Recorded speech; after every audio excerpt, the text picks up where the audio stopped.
جب حضور قرب خاص میں گئے، ان منازل کو طے کر گئے جہاں تک نہ کوئی گیا تھا نہ کوئی پہنچ سکتا تھا، تو اللہ نے اپنے محبوب کو بہت کچھ دیا،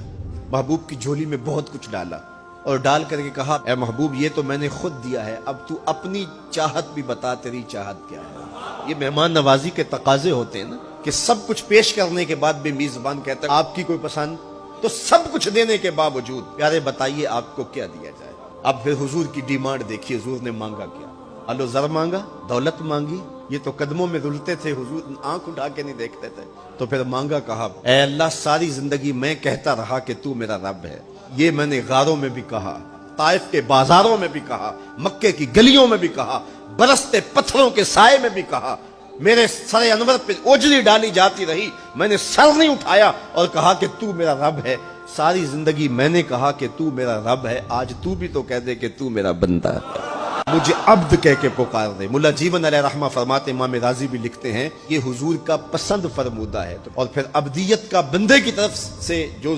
اظہار ہوگا اس کے لیے پھر 50 نمازوں کا تحفہ دے دیا، اور وہ 50 نمازیں پھر 5 نمازوں کی صورت کے اندر باقی رہیں۔ حضرت موسیٰ نے تو عرض کیا تھا کہ ایک بار اور جائیے، لیکن میرے حضور نے کہا تھا مجھے اپنے رب سے حیا آتی ہے۔ عادت باری یہ تھی نا، ہر بار 5 نمازیں معاف ہوتی تھی، اب بھی جاتے تو 5 نمازیں معاف ہو جاتی، لیکن کہا کہ اپنے رب سے حیا آتی ہے۔ اب امت کو کیا حیا نہیں کرنی چاہیے کہ 5 نمازیں امت کے لیے رہ گی، ثواب 50 کا ہی ملے گا، اور معراج کا خاص تحفہ لے کر آئے اور کہا کہ الصلاۃ معراج المومنین، یہ مومن کا معراج ہے، میں تو سر عرش پہنچا ہوں لیکن تمہارا